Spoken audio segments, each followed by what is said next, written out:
चलिए आज मैं फिर से आप लोगों से साइंस के कुछ ऑब्जेक्टिव सवाल को पूछ रहा हूँ, देखते हैं आपका कितना सही हो पाता है। तो बने रहे हमारे इस वीडियो में शुरू से लेकर अंत तक। वैसे लोग जो हमारे इस चैनल पर पहली बार विजिट किए हैं, हमारे इस चैनल को सब्सक्राइब और बेल आइकन जरूर दबा लें, जिससे कि मेरे आने वाले हर एक वीडियो का अपडेट सबसे पहले आपको मिल पाए। तो चलिए यहाँ पर सबसे पहला सवाल है कि हरे पौधे कहलाते हैं, हरे पौधे क्या कहलाते हैं? उत्पादक कहलाते हैं, अपघटक कहलाते हैं, उपभोक्ता कहलाते हैं या फिर आहार श्रृंखला कहलाते हैं? तो हरे पौधे क्या कहलाते हैं? उत्पादक कहलाते हैं। ठीक है, तो आप लोग भी हमारे साथ जवाब दीजिएगा। ठीक है, दूसरा सवाल है, निम्न में कौन एक जैविक प्रक्रम द्वारा अपघटित होने वाला पदार्थ है? जैविक प्रक्रम के द्वारा अपघटित होने वाला क्या है? पदार्थ है। ठीक है, ऑप्शन है पहला सूखे घास के पत्ते, दूसरा ऑप्शन है पॉलीथीन गैस, तीसरा ऑप्शन है रबड़ और चौथा ऑप्शन है प्लास्टिक की बोतलें। कौन अपघटित होने वाला पदार्थ है? ठीक है, तो क्या हो जाएगा? सूखे घास के पत्ते, ये अपघटित होने वाला, जैविक अपघटित होने वाला पदार्थ है। ठीक है, बाकी वो तीनों जो है अपघटित होने वाला पदार्थ है नहीं है। ठीक है, अगला सवाल है, मलेरिया उत्पन्न करने वाला मच्छर किस तरह के जल में उत्पन्न होता है? ठीक है, किस तरह के जल में उत्पन्न होता है? कौन सा मलेरिया उत्पन्न करने वाला मच्छर? ऑप्शन है साफ जल में, दूसरा ऑप्शन है गंदा जल में, तीसरा ऑप्शन है मीठा जल में और चौथा ऑप्शन है इनमें से कोई नहीं। तो मलेरिया उत्पन्न करने वाला मच्छर कहाँ पैदा होगा? गंदे जल में पैदा होगा। ठीक है, साफ जल में तो पैदा होगा ही नहीं। ठीक है, साफ साफ होता है, गंदा गंदा होता है, इसीलिए गंदे जल में ही मलेरिया उत्पन्न करने वाले क्या पाए जाते हैं? मच्छर, प्लस वहां से ही पैदा होता है मलेरिया फैलाने वाले या फिर मलेरिया पैदा करने वाला मच्छर। ठीक है, अगला सवाल है, जीन शब्द किसने प्रस्तुत किया? जीन शब्द किसने प्रस्तुत किया? ठीक है, तो ऑप्शन है जॉनसन ने, लेमार्क ने, मेंडल ने या फिर ग्रिफिथ ने। जीन शब्द किसने प्रस्तुत किया? इन चारों में से किसने किया था? जॉनसन ने जीन शब्द का क्या क्या था? प्रतिपादन किया था या फिर उत्पत्ति किया था। ठीक है, अगला सवाल है, कोशिका झिल्ली किस प्रकार की झिल्ली है? कोशिका झिल्ली किस प्रकार का झिल्ली है? ठीक है, ऑप्शन है पारगम्य, दूसरा ऑप्शन है अपारगम्य, तीसरा ऑप्शन है अर्ध पारगम्य और चौथा ऑप्शन है इनमें से कोई नहीं। तो क्या हो जाएगा? अर्ध पारगम्य। ठीक है, अगला सवाल है, मुकुलन द्वारा अलैंगिक जनन होता है, मुकुलन द्वारा अलैंगिक जनन होता है। ऑप्शन है पहला हाइड्रा में, दूसरा ऑप्शन है मटर में, तीसरा ऑप्शन है शैवाल में और अंतिम ऑप्शन है इनमें से कोई नहीं। तो बताइए इन चारों ऑप्शन में से सही ऑप्शन क्या हो जाएगा? हाइड्रा में हो जाएगा। ठीक है, अगला सवाल है, ग्वाइटर अथवा घेंघा पनपता है, ग्वाइटर अथवा घेंघा पनपता है। ठीक है, चीनी की कमी से या फिर आयोडीन की कमी से, चीनी की कमी से या फिर आयोडीन की कमी से या फिर रक्त की कमी से या फिर मोटापा से, या फिर मोटापा से ग्वाइटर मतलब घेंघा, घेंघा होता है, घेंघा होता है। किसकी वजह से होगा? आयोडीन की कमी से घेंघा रोग होता है, ग्वाइटर होता है। ठीक है, अगला सवाल है, मनुष्य के शरीर की सबसे बड़ी ग्रंथि क्या है? इससे पहले वाले वीडियो में हमने ये पूछा था कि मनुष्य के शरीर का सबसे बड़ा ग्रंथि कौन सा है? तो मनुष्य के शरीर का सबसे बड़ी ग्रंथि कौन सा है?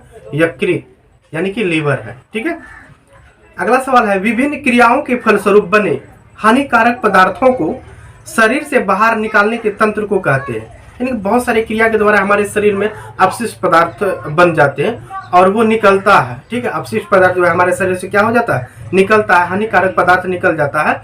तो इस निकलने के तंत्र को क्या कहेंगे? ठीक है, पाचक तंत्र कहेंगे या फिर तंत्रिका तंत्र या फिर परिसंचरण तंत्र कहेंगे या फिर उत्सर्जन तंत्र कहेंगे। तो क्या कहेंगे? इसे उत्सर्जन तंत्र कहेंगे, जो कि हमारे शरीर में जो भी अवशिष्ट पदार्थ होते हैं उत्सर्जन तंत्र के द्वारा वो क्या हो जाते हैं? बाहर निकल जाते हैं। ठीक है, तो चलिए अगला सवाल है, आवर्त सारणी के उदग्र स्तंभ को क्या कहा जाता है?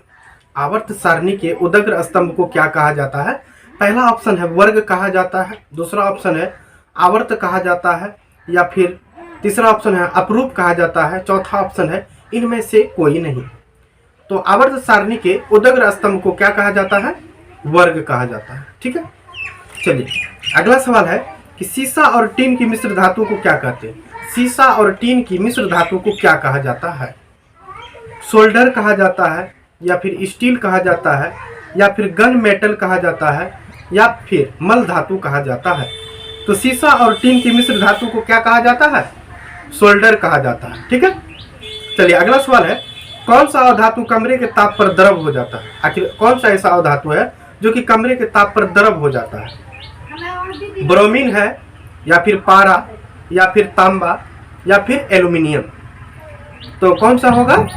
ब्रोमीन हो जाएगा। ठीक है, चलिए अगला सवाल है, शुद्ध सोना को व्यक्त किया जाता है? शुद्ध सोना को व्यक्त किया जाता है 22 कैरेट, 24 कैरेट, 20 कैरेट, या फिर 12 कैरेट?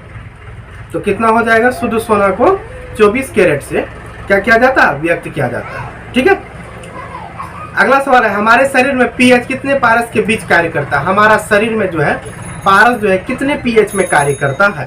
ठीक है, 6.0 से 6.8, दूसरा ऑप्शन है 7.0 से 7.8, तीसरा ऑप्शन है 2.1 से 3.8, और चौथा ऑप्शन है 5.1 से 5.8।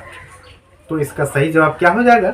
7.0 से 7.8 के बीच हमारे शरीर में पारस क्या करता है? कार्य करता है। ठीक है, चलिए अगला सवाल है, एक उत्तम ईंधन है, एक उत्तम ईंधन है। ऑप्शन है कोयला है, लकड़ी है, या फिर पेट्रोलियम है, या फिर जैव गैस है? तो भाई सब इनमें से सबसे बढ़िया ऑप्शन क्या है? जैव गैस है, सबसे उत्तम ईंधन। ठीक है, चलिए अगला सवाल है, अनवीकरणीय ऊर्जा का स्रोत है, अनवीकरणीय। ठीक है, जीवाश्मी ईंधन, या फिर सौर ऊर्जा, या फिर पवन ऊर्जा, या फिर विद्युत ऊर्जा? तो यहाँ पर अनवीकरणीय क्या हो जाएगा? जीवाश्म ईंधन हो जाएगा। ठीक है, अनवीकरणीय में क्या होता है? एक बार उपयोग हो जाने के बाद दोबारा प्रयोग नहीं किया जा सकता है। ठीक है, तो किसका नहीं होगा यहाँ पर प्रयोग? दोबारा जीवाश्मी ईंधन का प्रयोग नहीं होगा, इसीलिए ये क्या हो जाएगा? अनवीकरणीय संसाधन। ठीक है, चलिए अगला सवाल है, नवीकरणीय ऊर्जा का स्रोत है, नवीकरणीय ऊर्जा का स्रोत है। पहला ऑप्शन है नाभिकीय ऊर्जा है, या फिर सौर ऊर्जा है, या फिर कोयले से प्राप्त ऊर्जा है, या फिर प्राकृतिक गैस से प्राप्त ऊर्जा है? तो नवीकरणीय क्या होता है? जिसका उपयोग हम पुनः या दोबारा कर सकते हैं। तो यहाँ पर क्या हो जाएगा? सौर ऊर्जा का उपयोग हम लोग क्या कर सकते हैं? पुनः या दोबारा कर सकते हैं। तो सही ऑप्शन क्या हो जाएगा? सौर ऊर्जा हो जाएगा। तो चलिए आप लोग मिला लीजिए, देखिए आपका कितना सही हो पाया। ठीक है, तो कितना आपका सही हुआ आप हमें कमेंट करके बताइए।